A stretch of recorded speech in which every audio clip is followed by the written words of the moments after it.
मैं गंगाराम, पीजीटी हिंदी। आज हम कक्षा एकादश में हिंदी विषय का पठन पाठन करेंगे। हिंदी में काव्यखंड में दुष्यंत कुमार द्वारा रचित जो कविता है साय में धूप दुष्यंत कुमार ने एक गज़ल विधा के अंतर्गत लिखी है और गज़ल विधा में ये शेर हैं। जैसे हिंदी में हम दोहे पढ़ते हैं उसी तरह से उर्दू में गज़ल विधा होती है और उसमें जो पद होते हैं उन्हें हम शेर कहते हैं। तो उन्हीं का हम पठन पाठन कर रहे हैं, आज अध्ययन कर रहे हैं। तो सभी भैया बहन ध्यान से अपनी जो पुस्तक है हिंदी की उसे खोल करके और इस वीडियो को सुनेंगे ध्यान से, और जब ध्यान से सुनेंगे तभी आपकी समझ में आएगा। जो किताब सामने होनी चाहिए आपके।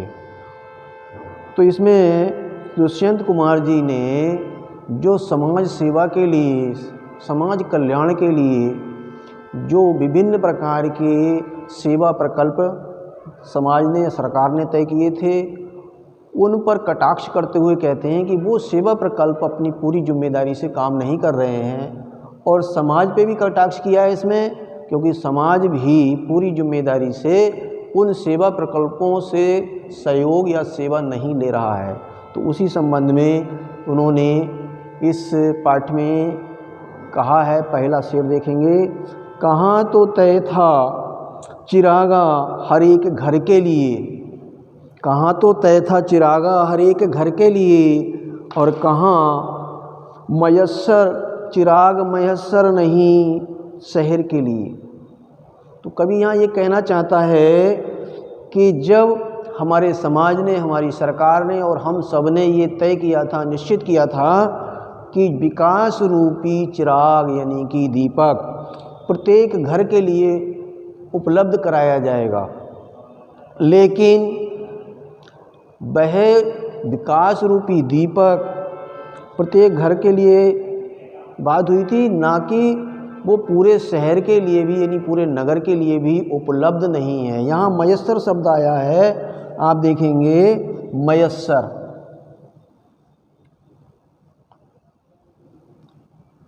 तो मयस्सर का अर्थ है उपलब्ध।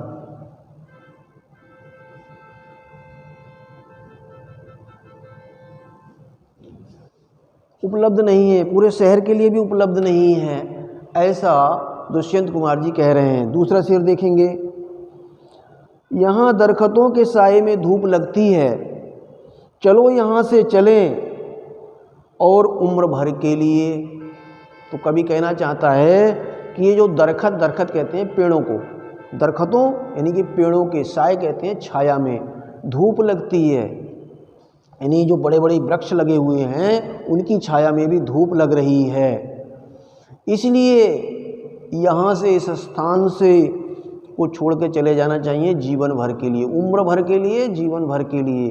अर्थात इसका मतलब ये है, दूसरा पक्ष इसका अर्थ ये है कि समाज ने, सरकार ने बड़े बड़े वृक्ष, विशाल वृक्ष सेवा प्रकल्प के रूप में लगाए हैं, लेकिन वे सेवा प्रकल्प सेवा ना करके लोगों को और दुख पहुंचाते हैं, पीड़ा पहुंचाते हैं। अर्थात उनकी छाया में भी लोगों को कष्ट होता है, दुख होता है। तो इसलिए कभी कहता है ऐसी सेवा लेने से तो ये अच्छा है कि इसमें जहाँ दुख पैदा हो रहा है तो इस स्थान को छोड़ के कहीं दूसरी जगह चले जाना चाहिए।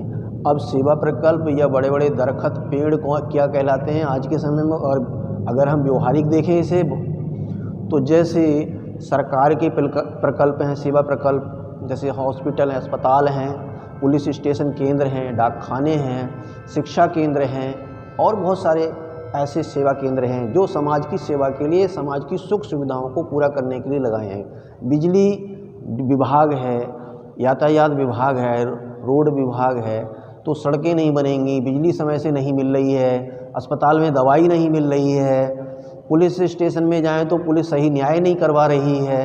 तो ये सारे जो बड़े बड़े वृक्ष हैं ये उल्टा दुख देते हैं, परेशान कर रहे हैं सेवा करने की जगह, तो इनके लिए इस शेर के माध्यम से कवि ने इस तरह से कहा है कि जीवन भर के लिए स्थान को छोड़ के चले जाना चाहिए। अब तीसरा शेर देखेंगे। ना हो कमीज, ना हो कमीज तो पाँवों, ना हो कमीज तो पाँवों से पैर ढक लेंगे। ये लोग कितने मुनासिब हैं इस सफ़र के लिए। तो कवि अब समाज के लोगों के लिए कहता है, अगर सेवा प्रकल्प या समाज के जो सेवा केंद्र हैं या सरकार के जो सेवा केंद्र हैं वो जब इस तरह का व्यवहार कर रहे हैं और लोग उनकी सेवाओं से परेशान हैं, तो लेकिन समाज उनके अन्याय का विरोध क्यों नहीं करता। इस पक्ष में वो कहता है कभी कि ना हो कमीज तो पाँवों से पैर ढक लेंगे, पेट ढक लेंगे। यानी जैसे नंगा कोई बैठा है, कमीज पहनने को नहीं है, तो पैर सिकोड़कर पेट को ढक लेते हैं, अर्थात वो अभावों में जीवन व्यतीत करने के लिए तैयार है। तो कवि कहता है कि ऐसे लोग कितने अच्छे हैं, मुनासिब हैं, यानी कि अच्छे हैं इस जीवन यात्रा को तय करने के लिए, पूरी करने के लिए, अर्थात अपने जीवन को बिना सुख सुविधाओं के, जो मूलभूत आवश्यकताएं, बिना उसके अपना जीवन व्यतीत करने के लिए लोग तैयार हैं, उन सुख सुविधाओं को लेने के लिए तैयार नहीं हैं। अर्थात हम सीधे सीधे कहें, जैसे अस्पतालों से दवा नहीं मिलती है तो हम वहाँ जा कर के उन पर विरोध नहीं करते, दवा नहीं मिली घर चले आए, लौट के गए ही नहीं वहाँ पे। या पुलिस स्टेशन है या राजस्व विभाग, तहसील विभाग है सरकार का, या कोई सेवा केंद्र समाज का है, वहाँ सुख सुविधाएं देने की गारंटी की है और सुख सुविधाएं मिल नहीं रही हैं, तो समाज यानी कि उनके बिना जीवन व्यतीत करने को तैयार है, अभावों में रहने के लिए तैयार है, उन सुख सुविधाओं को प्राप्त करने की कोशिश नहीं करता है या उसके खिलाफ लड़ने को तैयार नहीं होता, उस अन्याय के विरुद्ध खड़ा नहीं होता है। तो वो कवि कहता है कि अभावों में लोग रहने के लिए, बिना कमीज के नंगे रहने के लिए तैयार हैं, पैरों से पेट ढकने के लिए तैयार हैं, लेकिन उन सब सुख सुविधाओं को प्राप्त करने का प्रयास नहीं करते हैं। इसलिए जनता यानी कि पब्लिक यानी समाज के लोग भी आज उसी स्थिति में ढल गए हैं। चौथा देखेंगे। खुदा नहीं ना सही आदमी का ख्वाब सही, कोई हसीन नज़ारा तो है इस नज़र के लिए। तो अब यहाँ कभी ये कहना चाहता है इस शेर के माध्यम से कि लोगों का विश्वास उठ जाता है जब कि ये सेवा प्रकल्प या समाज के लोग या कोई भी आज किसी का सहयोग करने को तैयार नहीं है, तो विश्वास जब उठ जाता है तो कहते हैं भगवान से भी विश्वास उठ जाता है। लेकिन फिर भी बाद में दुखी होकर मनुष्य उस परमात्मा के सहारे रहता है, ईश्वर के सहारे रहता है, सोचता है कुछ ना कुछ तो परमात्मा है ना कहीं, तो कहता है खुदा नहीं ना सही, यानी वो परमात्मा, वो ईश्वर है, खुदा कहा गया ईश्वर के लिए कि वो ईश्वर नहीं है तो ना सही कोई बात नहीं है, लेकिन मनुष्य कभी कभी परेशान होकर उस परमात्मा को याद करता है कि वो ईश्वर है ज़रूर कहीं ना कहीं। तो इस स्थिति में वह आदमी जो है, आज का समाज का जो आदमी है, वो उसको सपने में, ख्वाब कहते हैं सपने में यानी एक मान लेता है कि ईश्वर है। तो कभी कहता है ये बहुत अच्छी बात है, कोई हसीन नज़ारा तो है नज़र के लिए, हसीन सुंदर अच्छा नज़ारा, दृष्टिकोण नज़र के लिए उसकी दृष्टि में, अर्थात ये कोई सुंदर दृष्टिकोण तो उसकी दृष्टि में है कि परमात्मा होता है, लेकिन भले ही वो माने या ना माने इस बात का उसे एहसास नहीं हो रहा है।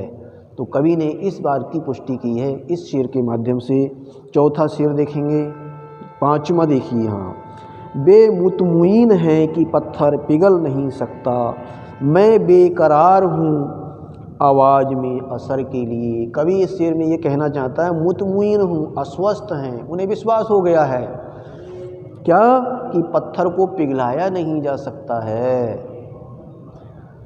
और मैं बेकरार हूँ, मैं बेचैन हूँ। कभी कहता है कि मैं बेचैन हूँ आवाज़ में, इन समाज के लोगों की, इस जनता के लोगों की आवाज़ में असर करने के लिए, अर्थात उन्हें जागृत करने के लिए। तो भाव क्या है इसका? भाव ये है, कभी कहना चाहता है कि आज समाज में अव्यवस्थाएं फैली हुई हैं, भ्रष्टाचार फैला हुआ है, बुराइयां फैली हुई हैं, लोग प्रताड़ित करते हैं, एक दूसरे को सताते हैं, ये सब समस्याएं समाज में हैं। और इन समस्याओं को समाज के लोग मान रहे हैं, विश्वास कर लिया है, मुतमईन हो गए हैं, विश्वास कर लिया है कि जैसे पत्थर को नहीं पिघलाया जा सकता है, वैसे ही इन व्यवस्थाओं को नहीं बदला जा सकता, अर्थात ये व्यवस्थाएं नहीं बदलेंगी, अर्थात लूट, चोरी, घूस, भ्रष्टाचार ये समाप्त नहीं हो सकता, ऐसा लोगों को विश्वास हो गया है। इसलिए कवि कहता है कि नहीं बदला जा सकता है, मैं बेचैन हूँ, बेकरार हूँ। लोगों को जागृत करने के लिए, उनकी आवाज़ में असर करने के लिए वे इसके लिए तैयार हों, खड़े हो जाएं, जागृत हो जाएं, अर्थात इन सब चीज़ों का विरोध करें, अन्याय का विरोध करें। तो इस शेर के माध्यम से कवि ये कहना चाहता है। अगला शेर देखेंगे, तेरा निजाम है सिलदे जुबान शायर की, ये एहतियात ज़रूरी है इस बहर के लिए।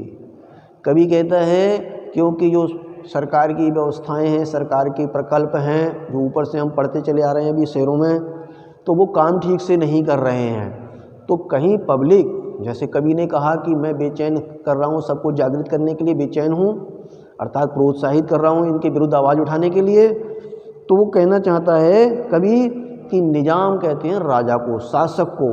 तो राजा चाहता है क्या कि मेरा शासन बना रहे, कोई विद्रोह ना करे, कोई इसके विरुद्ध आवाज़ ना उठाए। तो वही बात यहाँ कवि ने कही है कि तेरा निजाम है, यानी तेरा निजाम है, तेरा राज्य है, तू सरकार है, तू राजा है। सिलदे जुबान शायर की, जो शायर है, कवि है, साहित्यकार है, उसकी जुबान को, मुंह को बंद कर दे, सिल दे, अर्थात वो आवाज़ ना उठा सके। और उसकी आवाज़ उठाने से जनता जो है जागृत ना हो जाए, कहीं जनता ना जाग जाए, जनता भड़क ना जाए, दोनों पक्ष हैं इसमें। तो इसलिए उस शायर की, उस कवि की, उस साहित्यकार की जुबान को सरकार, शासन, राजा बंद कर देता है, सिल देता है, क्योंकि वह राजा है, उसका राज्य है, उसकी सरकार है इस समय।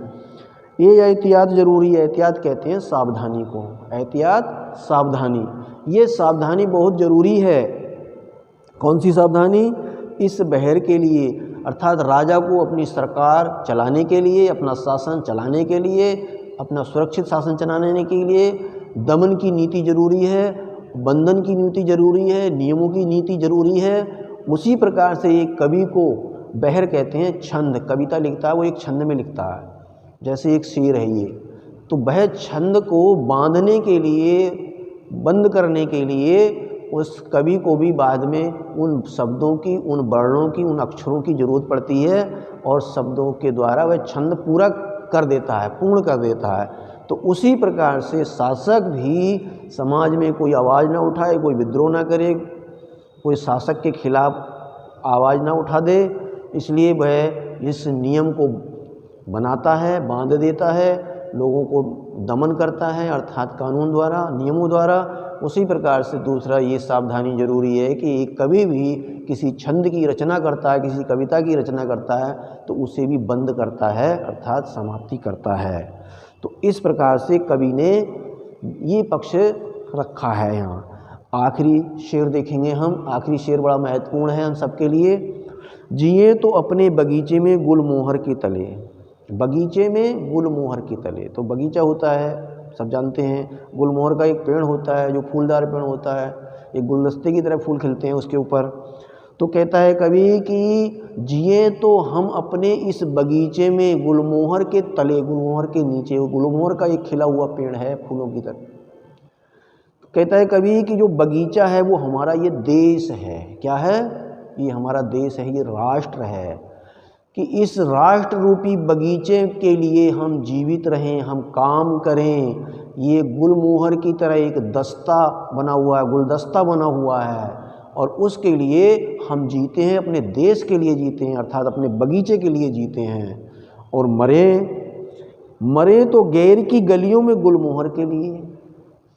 गैर की गलियों, दूसरे की गलियों में, इसका शाब्दिक अर्थ ये कि दूसरे की गलियों में हम मरें, और अपने गुलमोहर के लिए, इस गुलमोहर रूपी वृक्ष के लिए हम अपने प्राण न्यौछावर कर दें। भाव क्या है इसका?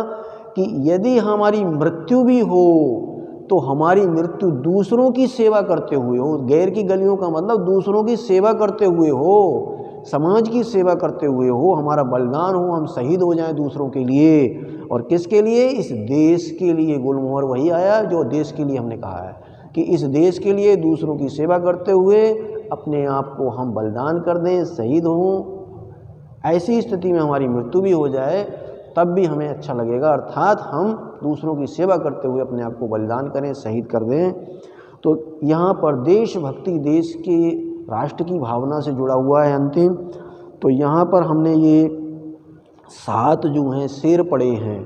तो मेरा सभी भैया बहनों से निवेदन है, इसके अर्थ को समझेंगे, इसके शब्दार्थ और संक्षिप्त जीवन परिचय जो कवि का है वो लिखेंगे, और उसके बाद में प्रत्येक शेर से एक प्रश्न आप तैयार करके उसका उत्तर लिखेंगे। जैसे पहले शेर में चिराग किसे कहा गया है? तो चिराग क्या है? उन्नति और विकास रूपी जो है उसे चिराग कहा गया है। उन्नति और विकास को चिराग कहा गया है।